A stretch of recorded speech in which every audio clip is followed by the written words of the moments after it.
Vamos a ver el ejercicio 31-20. Leo el enunciado acá arriba a la derecha. Dice, en un circuito LRC en serie, los componentes tienen los siguientes valores.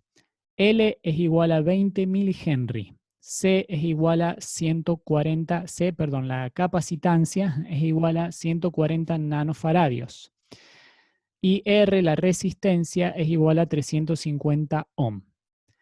El generador tiene un voltaje RMS, un voltaje eficaz, de 120 volt y una frecuencia de 1,25 kHz.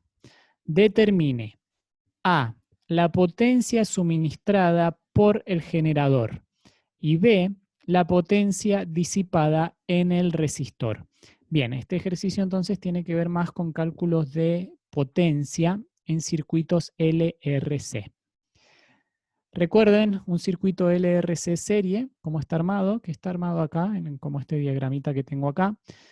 Tenemos acá la fuente, ¿sí? Que es una fuente de corriente alterna, que tiene un voltaje eficaz de 120 volt, está acá, y una frecuencia de 1,25 kHz.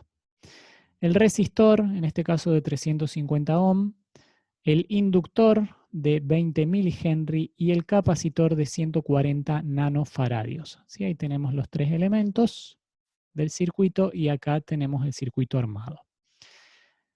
Vemos algunas notas que tengo acá con respecto a lo que se nos está pidiendo. Dice, la potencia promedio suministrada por la fuente es potencia promedio, que tiene un subíndice, a ver que le voy a hacer un poco de zoom, P sub AB, AB es por average en inglés, que significa promedio. La potencia promedio está dada por voltaje eficaz por corriente eficaz por el coseno de phi. Ahí vamos a hablar cuál es el ángulo phi. Eso deberían a esta altura manejarlo, pero hoy vamos a ver bien cuál es el ángulo phi que surge del diagrama fasorial, ¿sí? La potencia consumida en la resistencia es, la corriente eficaz, que es la que circula en la resistencia, que en este caso por ser un circuito serie la corriente es la misma en todo el circuito, por la resistencia. ¿Sí? Esa sería la ecuación para calcular la potencia. Bien, acá se hace un planteo, se calcula la frecuencia omega, porque, bueno, a ver en este caso dónde he escrito la expresión. Sí, no es necesario escribir una expresión para el voltaje de la fuente, pero sí vamos a necesitar la frecuencia omega para calcular la reactancia inductiva, ¿sí? Que ese valor sí lo vamos a necesitar.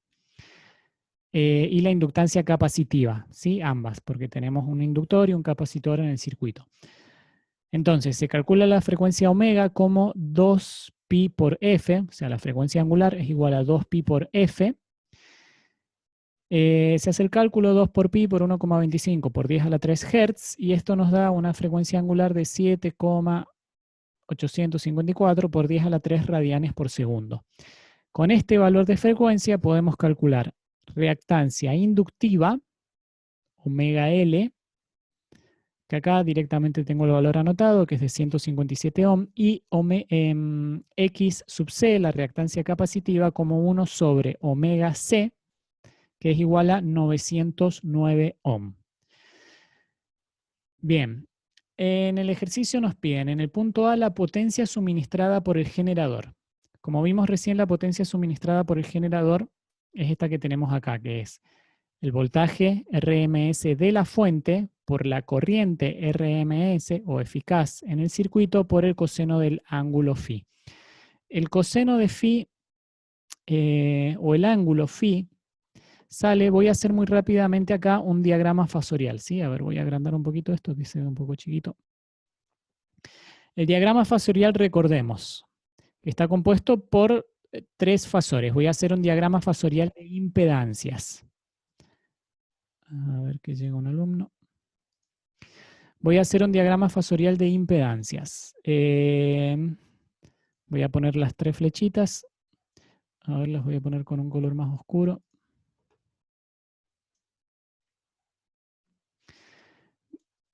Diagrama fasorial de impedancia se construye así. Tenemos primero el fasor resistencia, que es el que tomamos como referencia. Voy a tratar de hacerlo más o menos a escala. 350 ohm. Y el otro es de 900. Lo voy a hacer un poco más chiquito.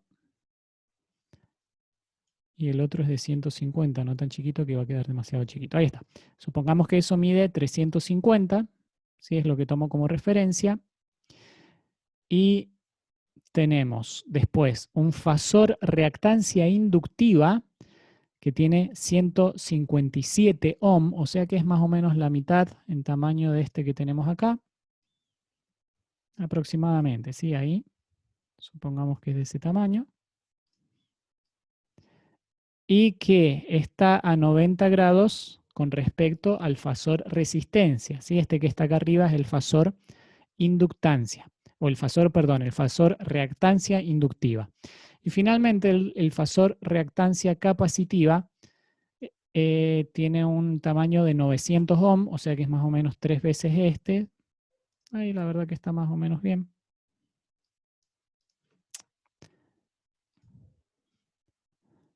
Ahí. Sí, supongamos que está bien ahí. Tenemos el fasor reactancia capacitiva que estaba a menos 90 grados con respecto al fasor resistencia, ¿sí? Entonces, ahí está. Bien, este sería entonces el diagrama fasorial de impedancias. Fasor resistencia, fasor inductancia, fasor capacitancia. Fasor, perdón, lo digo de nuevo. Fasor resistencia, fasor reactancia inductiva y fasor reactancia capacitiva. Y la impedancia, el fasor impedancia, corresponde a la resultante de estos 3 fasores. Entonces, para hacer la resultante, lo que hacemos es sumar estos dos. En este caso, fíjense que el fasor capacitancia tiene una magnitud mucho mayor que el fasor inductancia, o sea que vamos a tener una resultante que va a estar más o menos por acá. Y, a ver, voy a hacer otra flechita. Vamos a ponerle otro color, medio verde. Este va a ser el fasor impedancia. Y el fasor impedancia entonces va a tener una magnitud que va a estar más o menos por ahí, porque tenemos, ahí sería la resta entre fasor capacitancia y fasor inductancia, o la suma en realidad, pero tiene signo negativo el fasor capacitancia, y ahí tengo la resultante con el fasor resistencia. Este entonces en verde sería el fasor impedancia.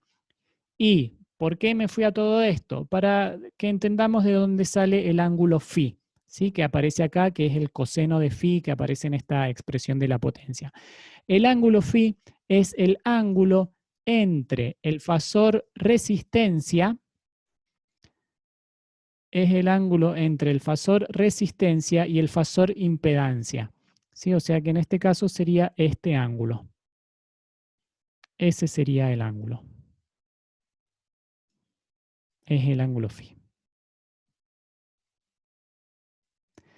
Que de cierto modo nos dice cómo es el desfasaje entre el voltaje y la corriente en la fuente. ¿Sí? Desfasaje entre voltaje y corriente en la fuente. Y eso, como verán, depende de las magnitudes de fasores reactancia inductiva y reactancia capacitiva. Bien. Entonces, fíjense que para encontrar este ángulo usando reglas trigonométricas, usamos la tangente. Si se acuerdan de esta reglita mnemotécnica que muchos hemos escuchado del SOHCAHTOA, TOA, que es la tangente del ángulo, es igual al cociente de el opuesto sobre el adyacente. Si este es el ángulo phi, el opuesto es este cateto que formaría el triángulo rectángulo, que es la suma, ¿sí?, entre estos dos fasores, que es lo que está puesto acá. Fíjense, acá tenemos esto que les marco acá, y entre paréntesis x sub L menos x sub C. Que, bueno, yo digo la suma porque sería una suma vectorial. Sí, es una suma vectorial, que en este caso ya está escrito. digamos, las componentes, y nos queda x sub L menos x sub C, porque x sub C tiene signo negativo. Entonces, ese sería este cateto opuesto, y el cateto adyacente básicamente es la resistencia. Entonces, el ángulo, o sea, la tangente del ángulo es igual al opuesto sobre adyacente. Opuesto es x sub L menos x sub C dividido R, que es el adyacente. Bien, y de acá se despeja, ¿sí? Se hace el cociente y se despeja, y nos queda que el ángulo φ es arco tangente de x sub L menos x sub C sobre R, y nos da este ángulo, un ángulo φ de menos 65,04 grados.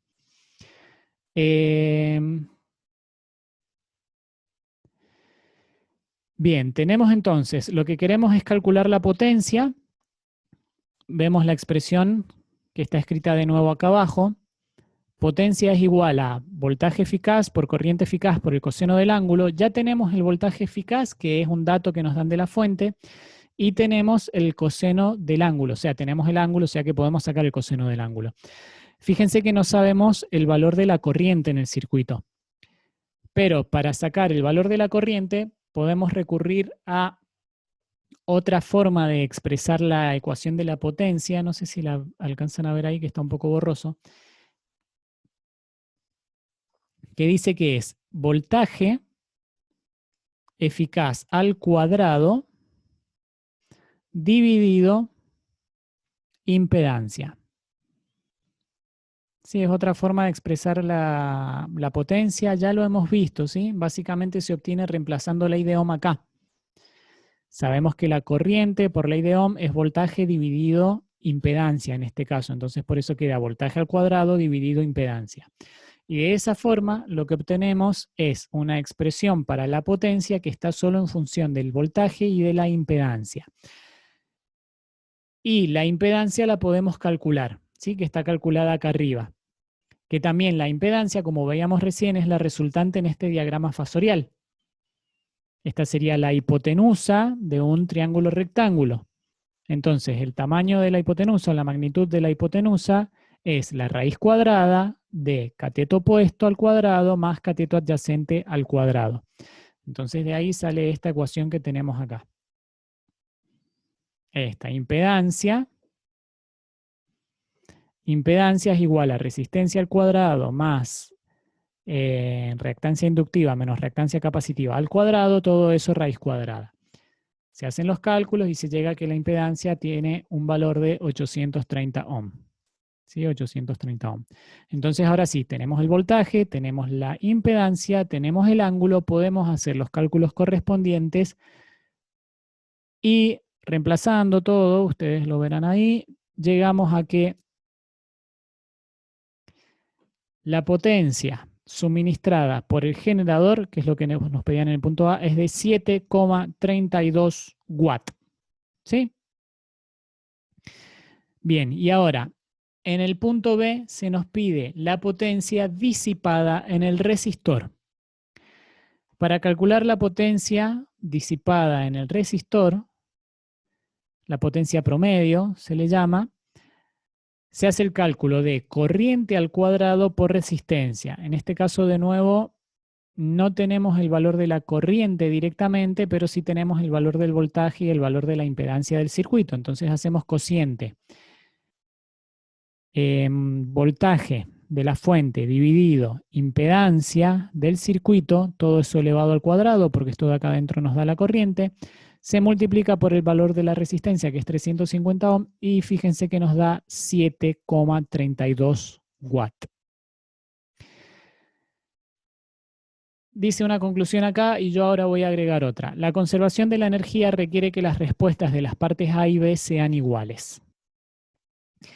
¿Qué es lo que está pasando? ¿Por qué la potencia suministrada por la fuente es igual que la potencia disipada en el resistor?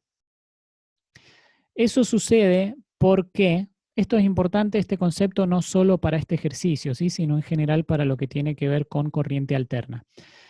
Esto es importante porque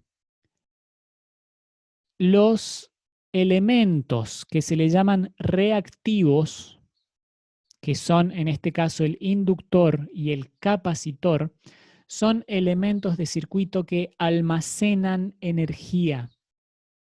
En principio, y en condiciones ideales, el inductor y el capacitor no consumen energía, o dicho de otra forma, no gastan energía, sino que la almacenan.